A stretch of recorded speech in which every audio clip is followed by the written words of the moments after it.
মনের তাগিদ থেকে বন করেছিলেন জামুরিয়ার আলীনগর গ্রামের রাধেশ্যামবাবু। তার সেই সাধের বনাঞ্চলই এখন ধ্বংসের মুখে, আর তাই কেঁদে ভাসাচ্ছেন গ্রিন ম্যান অফ ইন্ডিয়া। একা হাতে গোটা একটা বন তৈরি করেছিলেন গাছপ্রেমী রাধেশ্যামবাবু। তার হাতের জাদুতে ফাঁকা ধুধু পতিত জমি পরিণত হয় ঘন অরণ্যে। সেই অরণ্যই কেটে সাফ করছে সরকার। 12 বিঘা জমিতে শুরু হয়েছে প্রায় 6000 গাছ কাটার কাজ। সেই দৃশ্য দেখে কান্নায় ভেঙে পড়েছেন গাছপ্রেমী রাধেশ্যাম গড়াই। আমি প্রায় 50 বছর ধরে গাছ লাগাচ্ছি, 16 বছর বয়স থেকে। আমার গাছ লাগা হচ্ছে আমার একটা নেশা হয়ে গেছে, বুঝলেন। আমি দেখলাম এই অঞ্চলে মানুষ চাষবাস ভালো হচ্ছে না, আর মালভূমি অঞ্চল ডাঙাইতে আপনারা তো দেখে এলেন, ধুধু করে আগুন জ্বলতো এইসব ডাঙাতে, ধুধু করে আগুন জ্বলতো, পথচারী কোনো পেরোতে পারতো না, বৃষ্টিপাতও হতো না। তাই আমি দেখলাম যে আর মানুষ হঠাৎ হয়তো মানুষও মারা যেত। আমি দেখলাম যে গাছ লাগাইয়ে মানুষের যদি উপকার হয়, তাহলে আমি নিজে কষ্ট করে দেশের উপকার করা হবে। তাই আমি গাছ লাগাতে আস্তে আস্তে শুরু করলাম।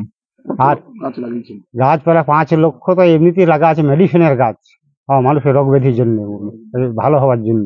আর এমনিতে বোধহয় প্রায় 15-16 লক্ষ গাছ লাগা আছে, এখনো আছে, গাছগুলো আছে, ওগুলো পলাশ টলাশ আছে, তারপরে শ্যামল আছে, বাকুড় আছে, বট আছে, এই গাছগুলো আছে। রাধেশ্যাম নির্বিচারে গাছ কাটা আটকাতে চিঠি দিয়েছেন বন দফতরে, এমনকি অভিযোগ করেছেন পঞ্চায়েত অফিসেও। কিন্তু বন দফতরের দাবি যে বৈধ অনুমতি নিয়েই কাটা হচ্ছে গাছ।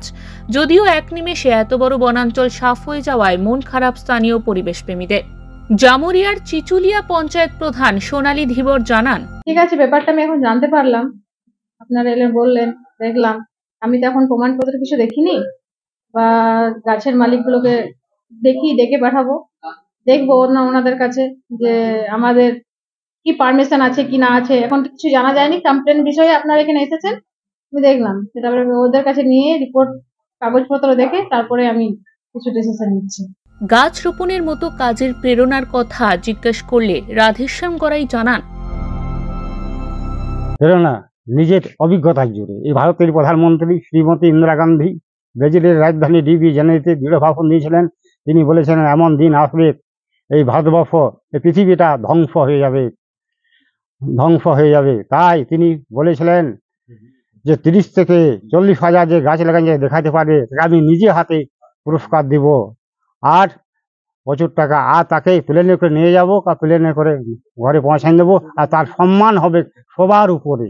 রাধেশ্যামের দাবি তিনি আইনের মারপ্যাঁচ বোঝেন না। সন্তানসম গাছ রোপণ করে বড় করেছেন। নির্মমভাবে গাছ কাটা সহ্য হচ্ছে না। গাছ কাটা বন্ধ না হলে বন দফতরের অফিসের সামনে আমরণ অনশনে বসারও হুঁশিয়ারি দিয়েছেন তিনি।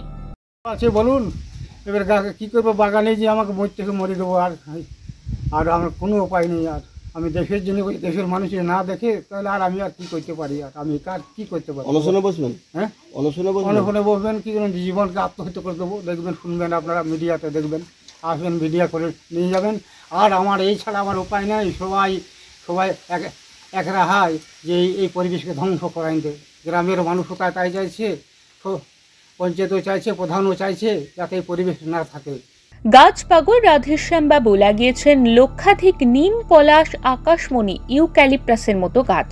তার এই কাজের জন্য পেয়েছেন গ্রিন ম্যান অফ ইন্ডিয়া ছাড়াও একাধিক পুরস্কার।